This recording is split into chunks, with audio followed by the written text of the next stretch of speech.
People were saying that she was completely out-acting everyone in the season, including Zendaya. And that kind of made me stop in my tracks because, wait a minute. If Sydney is delivering one of the strongest performances of the season to the point where even people who dislike her are having to admit that it's good, then why is the conversation around her career so different from Zendaya's? Because both of them blew up after Euphoria. They're both young, beautiful, talented actresses who looked like they would have similar careers. Yet for some reason, when people talk about Zendaya, they talk about her like she's an actress, but when people talk about Sydney, they talk about everything except the acting. And most people would say, well, obviously that's just because of the controversies surrounding her, but I don't think it's as simple as that. The more I looked into it, the more I realized that these controversies didn't appear out of nowhere. This started way before the Glenn Powell rumors, way before the Jeans campaign, way before every man with a podcast started acting like she was the second coming of Christ. Because what so many people don't realize is that Sydney spent years trying to escape the very image that people now associate with her. She wanted to be the serious actor, she wanted to be the one that worked with Christopher Nolan, and after Euphoria, it looked like she was on track to achieve exactly that. But then something happened in those few years that completely changed the direction of her career. And if you want to understand why Zendaya is taken seriously and they came out of the same show, same season, same spotlight. One of them became Hollywood's most sought-after actress, attached to Christopher Nolan, Timothée Chalamet, and Oscar bait films. The other became GQ's Man of the Year. And no, that is not a typo. Both of them are talented. Both of them are beautiful. Both of them survived Euphoria. So why does the industry treat them like they exist on completely different planets? The answer isn't what you think. And once you see it, you cannot unsee it. Zendaya did not walk into Euphoria as a nobody. She walked in as a Disney girl. Shake it up, Casey, undercover, the whole package. And everyone knows what that label does to you. It freezes you in childhood. It tells the world that you are a product, not a person. The only way out is to do something so drastic, so undeniable, that the entire conversation shifts overnight. Miley Cyrus swung on a wrecking ball. Zendaya chose a different weapon entirely. She chose Rue Bennett, a teenage drug addict, a girl crumbling under grief, addiction, and self-destruction. A character so far from Disney's carefully polished image that the contrast alone was shocking. And then she did something nobody expected. She was genuinely, extraordinarily good. Not good for a Disney girl, not good considering where she came from, just good, full stop. She won the Emmy for Best Lead Actress in Season 1, then again in Season 2, the youngest woman in history to do it twice. The Disney label didn't just fall off, it burned. Did completely differently, we need to go back to the beginning, starting with Zendaya. Because she didn't come into Euphoria as this completely unknown actress, no, she came into it as a Disney Channel girl. Yes, you heard that right, she started her career on the Disney show Shake It Up in 2010. Fun fact, Shake It Up is one of my favorite childhood shows, which I think kind of shows my age. From there, she remained on the channel and starred in a new show called Casey Undercover, which went on until about 2018. And I feel like my brain malfunctioned when I learned that it stopped in 2018 because what do you mean there was only 1 year between Disney and Euphoria? That feels illegal! Around this time is when she started to shift into movies, appearing in things like Spider-Man Homecoming and The Greatest Showman. But these were released in 2017, so she still had that cursed Disney label attached to her, and oh my gosh, that label is hard to shake. You see, Disney kind of likes to freeze their stars in their childhood, and the only real way to get out of that is by doing something genuinely insane that proves you're now an adult. Like when Miley Cyrus came out swinging on that wrecking ball. But Zendaya decided to take a different approach. Instead of sexualizing herself to prove that she was grown up, she decided to take the most serious role she could find. This is where Euphoria comes in. The character of Rue Bennett was the most perfect role for Zendaya because it completely changed the conversation around her. Rue is a teenage girl. But here's the part nobody talks about.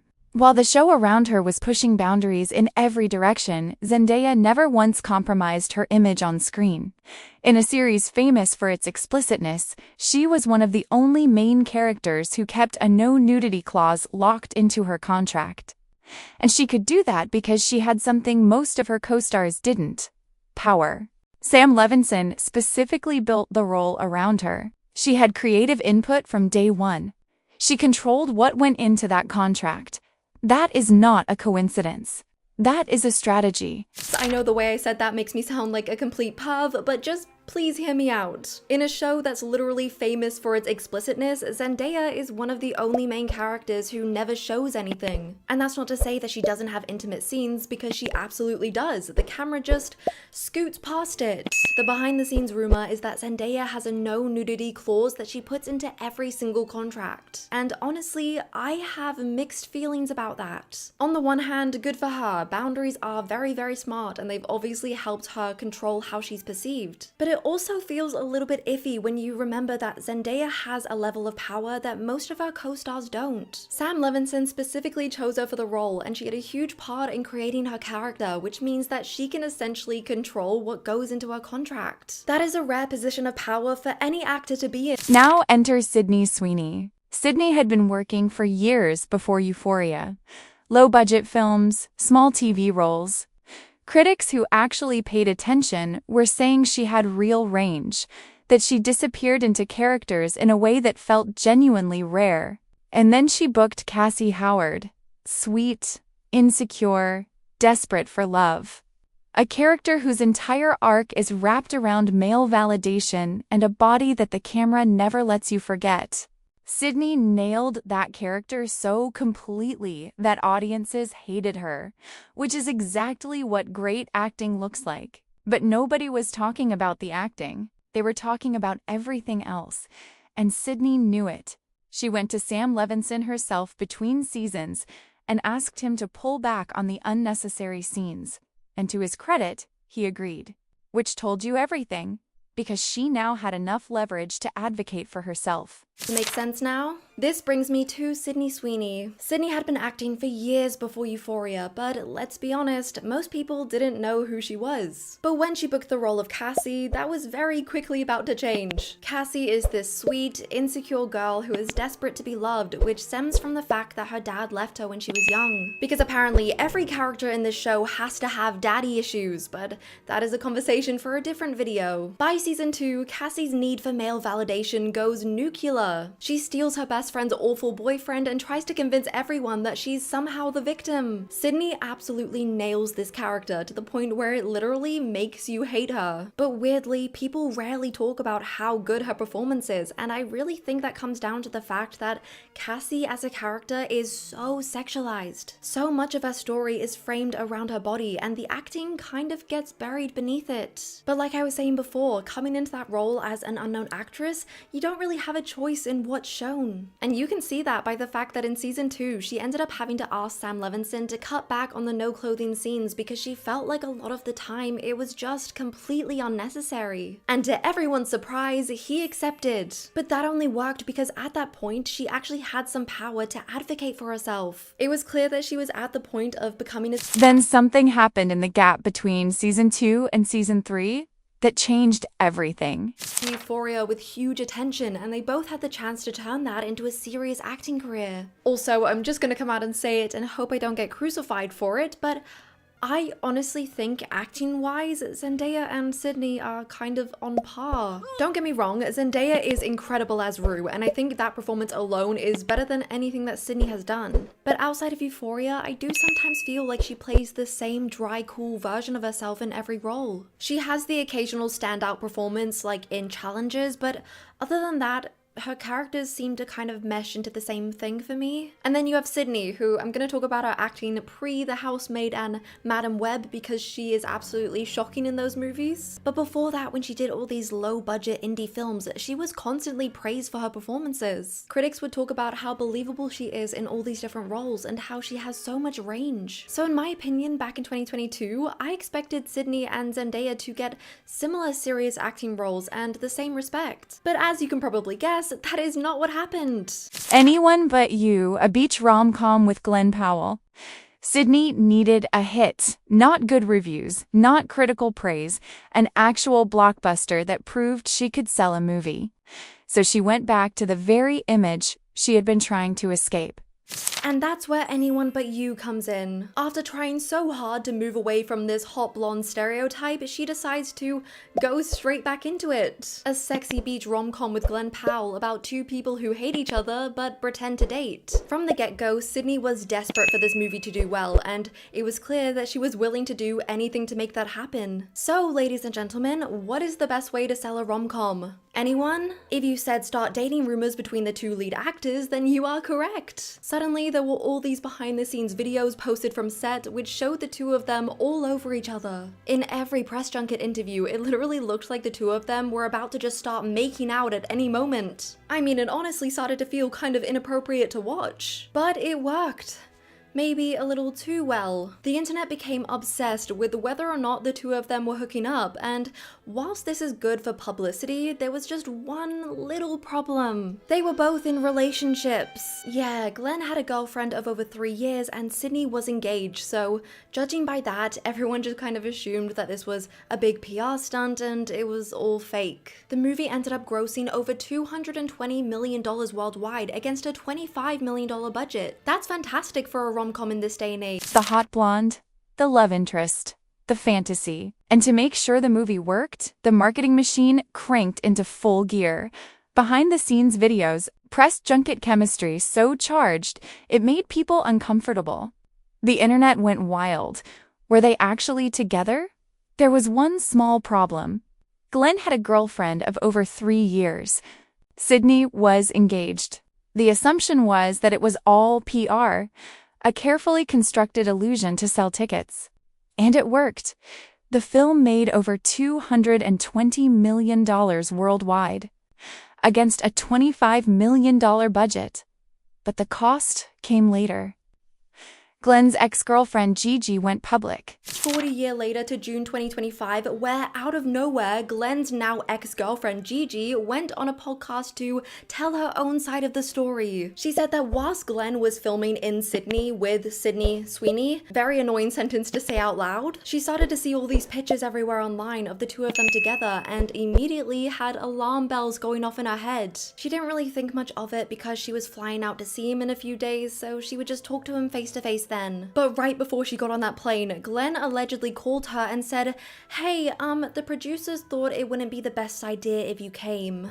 Are you kidding me? If my boyfriend told me I wasn't allowed to visit him because the producers discussed it, I would be on that plane so fast the pilot would be asking me for directions. And that's basically what Gigi did. She flew all the way over there and said she was basically stuck in solitary confinement for 2 weeks because she wasn't allowed anywhere near the set. Yeah, no, I'm sorry, they were definitely hooking up. I mean, there's literally nothing else to say. The two of them went full method on that set. So where are you? She said that while Glenn was filming in Australia with Sydney, she tried to fly out and see him and received a call saying the producers thought it would be better if she didn't come. She flew out anyway and spent 2 weeks confined away from the set, unable to go near it. Glenn never once publicly said nothing happened. Not once. And Sydney's engagement quietly fell apart around the exact same time. No evidence, no confirmation, but the silence said everything. And the public noticed. Women started pulling away from Sydney.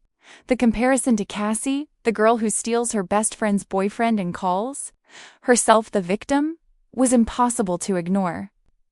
But while the women were stepping back, the men stepped forward, loudly. Version of her Euphoria character, and I mean, are they wrong? But whilst the women were turning against her, the men on the other hand were eating it up. Suddenly they were all over her like a fly on poo, and they were not leaving. And very quickly she became more popular than she ever was before. So if you're Sydney, what lesson do you take from that? This serious role only got her a few claps, but this got her attention and power. And from there, I think she starts thinking, well, what if I stop trying to fight this? What if I stop trying to convince people I'm not the hot blonde everyone has already decided I am, and just lean into it? So she decided to test the waters by partnering with a male body wash brand called Dr. Squatch. And by test the waters, I mean she fully jumped in. These ads are basically just pure male fantasy, where she calls the viewers things like dirty little boys. And of course, this made the men go Absolutely feral. So what did the brand decide to do with this hype? Release a soap containing Sydney's bathwater. Up until about a few days ago, I genuinely thought that this was a joke, that this was just a marketing strategy to get people to buy the product, but no, it actually has her bathwater in it. That is so disturbing. Of course, this was massively successful and kind of caused a ripple effect among other brands. And Sydney looked at what was happening and made a decision. If the serious actress route wasn't breaking through, and this was, why fight it? She partnered with a men's body wash brand and filmed ads calling viewers dirty little boys. The brand eventually released a soap containing her actual bathwater, not a marketing gimmick, real bathwater, in a soap bar that you buy. The campaign was a massive success. Brand deals flooded in, ice cream flavors, fashion campaigns, collaborations that had nothing to do with acting. And the more she built this image, the more her name became a conversation piece, and the less her performances became the focus. Then came Madame Web, a 12% on Rotten Tomatoes.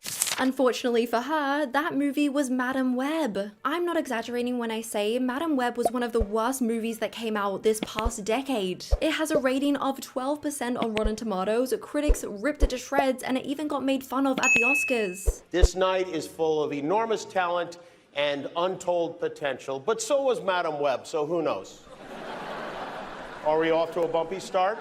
But weirdly, this flop didn't really hurt her career. If anything, it made her more famous. Because at this point, I think Sydney started to become more of a celebrity than an actress, and the bad press was working in her favor. The controversies, the male attention, the discourse, all of it was just keeping her name in the public eye. And instead of running from that attention, she started to lean into it. Her appearance on SNL was really when I noticed that she had completely changed. Mocked at the Oscars, career-ending material for most actresses. For Sydney, it somehow made her more famous. Because by this point, she wasn't just an actress anymore. She was a cultural event. Good press, bad press, it didn't matter. Every headline kept her name circulating. She hosted SNL and made jokes about being a dumb blonde. She was making jokes about Madame Web flopping, but also joking about how she's this blonde, dumb bimbo. There were skits where she worked at Hooters and constant jokes about how her looks were the only thing she had going for her. And yeah, I know that a lot of people see that as just self-deprecating humor, but I honestly see it as more sad. Because this is the same woman who just a few years earlier was saying that the biggest misconception about her was that she was just a dumb blonde with big tits. The same woman who for years wanted people to focus on her acting and not the way she looked. So watching her now fully play into that image feels so depressing. Now, I want to be clear, none of these things are morally wrong. She leaned into the bimbo image she had once called the biggest misconception about her. The same woman who said for years she wanted people to take her acting seriously was now building skits around the idea that her looks were all she had. And then came the jeans campaign. A tagline that set off a firestorm of controversy over coded messaging. The backlash was massive. But the audience she had scared away with her serious work came rushing back. Was massive. But weirdly, the audience that Sydney scared away with the Christie performance started crawling back to her because of this campaign. They absolutely loved it. Even Donald Trump came out and said that it was the hottest ad out there, which meant that conservative men online basically adopted her overnight. And just like that, Sydney Sweeney became this bizarre right-winged mascot without ever actually saying anything political herself. A few months later, she got named GQ's Man of the Year, which I think perfectly sums up this entire transformation. She became Cassie. She became the very image she was so desperate to escape, and it's exactly why she's not taken as seriously as the actor she wants to be. Zendaya never had that problem, and that's not because of her acting, it's because she's always been very smart about her public image. I know Conservative men online adopted her as some kind of cultural mascot. She had never said anything political. She didn't have to. The image did the talking. She was named GQ's Man of the Year. Meanwhile, Zendaya chose challengers and let herself be adult. Morally complex and magnetic without cheapening her image for a single second. Then, the drama opposite Robert Pattinson. Then Christopher Nolan's The Odyssey. Every film she attaches her name to elevates her. Every director she works with is the kind most actors spend entire careers chasing. When a Zendaya film comes out, people talk about the film. When Sydney steps onto a red carpet, people talk about Scooter Braun, thirst tweets, alleged feuds, and a premiere where Zendaya reportedly walked past her without a word. Sydney's acting didn't get worse. If anything, Season 3 of Euphoria, where Cassie runs an adult content account and disappears into increasingly fetishistic storylines, has critics saying it's some of her strongest work. Even people who cannot stand her are admitting she's delivering. Even the show itself has shifted. It's become the Cassie show as much as it is Ruse. But would Christopher Nolan ever attach his name to hers? Would she ever stand where Zendaya stands? The system didn't fail Sydney Sweeney.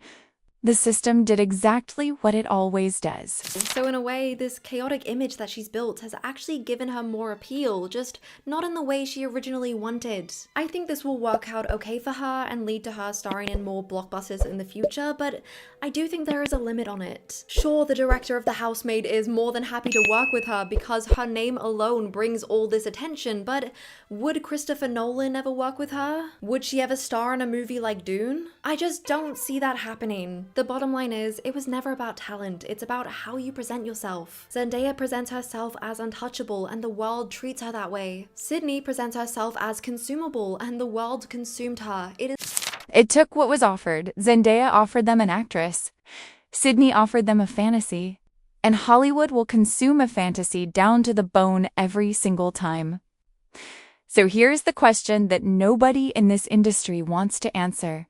When a woman is given a choice between being respected and being famous, and the system only ever truly rewards one of them, whose fault is it when she picks survival?